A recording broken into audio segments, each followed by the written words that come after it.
Di cosa parliamo? Di cosa parliamo, caro Giorgio? Sappiamo che tu sei un valido sostenitore dei balneari. Oggi è il 2 di giugno. Qualcuno mi dice che sono troppo critico verso il sindaco, che non... No, Andrea, a volte effettivamente supera un po' per il fatto che l'amicizia che c'è vera, che è molto vera tra l'altro, evidente a volte dai un po' oltre, nel senso che fai una cosa personale che non va bene. Quindi non è avere contro il sindaco. Anche il mio giudizio, Andrea, non è completamente positivo, capiamoci. Allora, quando io mi incavolo, io vengo su, guarda, Magnini, Battigia. Allora, noi diciamo che siamo l'unico comune, forse d'Italia a questo punto qua, che da qualche anno ha un servizio collettivo collegato di salvataggio. Radio, benissimo. Tutte le spiagge anche libere sorvegliate, 4 punti di primo soccorso, c'è un infermiere, quindi questa cosa ha funzionato molto bene, con tutte le amministrazioni, e non ultima con questa chiaramente, questa cosa ha funzionato fortunatamente molto bene. Quindi il fatto della sicurezza e della sorveglianza in sé, quindi rispetto, credo che solo non abbiamo uguali, questo è molto positivo. Però tu hai alcune cose che non funzionano, no?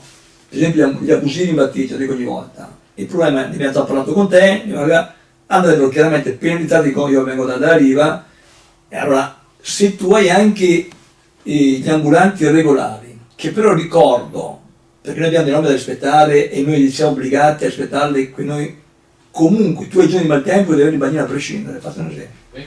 Ma se vedo che l'ambulante deve avere un carretto massimo 2,5 metri di ampiezza, può rimanere 2 ore fermo se c'è gente che compra, e dopo deve spostarsi 200 metri e non tornare nel punto di partenza, tu vai a riva, hai carretti stanziali di 50 metri. Nel contempo i controlli li fanno in spiaggia.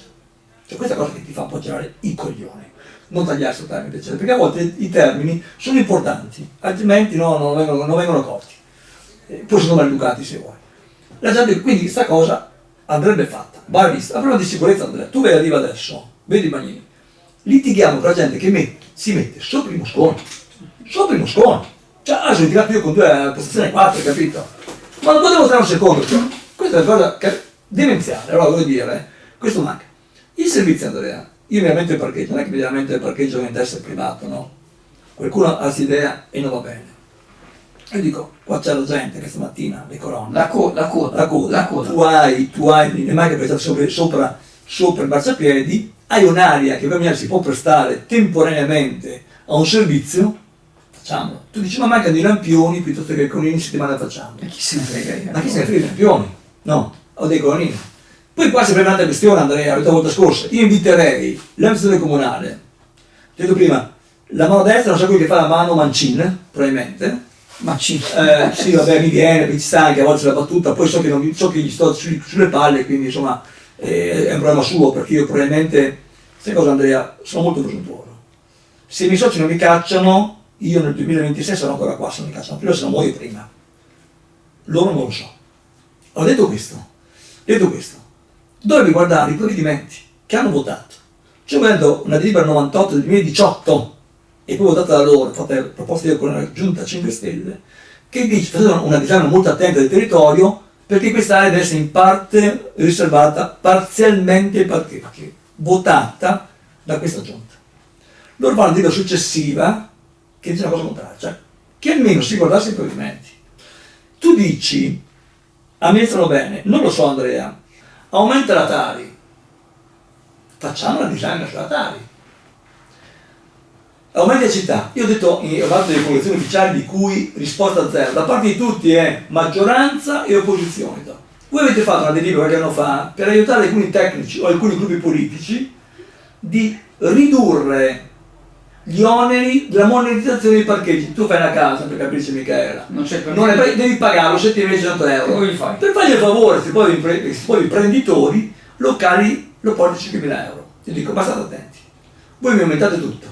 Questi costruiscono i mostri di questa città, li portiamo a libera ex ante, quindi aumenti tutto, aumenti il CUP, poi via piano dice non so niente e lui vota, no, in gran senso è scritto che è concordato con lui. Allora, il mio disagio è questo, capito? Allora, io ho residenza a Chioggia, dico ogni volta vota a Chioggia, fortunatamente non abito qua, dico fortunatamente, ci sono detto 100 volte a casa mia, certo, quando arrivo a casa Poi le mie piante gastriche sono meravigliose, i miei animali meravigliosi, nessuno ha capito che sto bene di famiglia, sono principe consorte per fortuna, se vuoi anche, no? Quindi, però mi rattrista molto, perché qua siamo una città che ha un problema, Andrea, ha una profonda ritenzione addominale, ci mancano i coglioni, punto. Un sindaco che tu lo chiami 44 volte e non ti risponde, non è che io ti chiamo per il sottoso belleno, sono bello, assolutamente, la prendo una categoria di persone, tra l'altro. Sindaco, rispondi.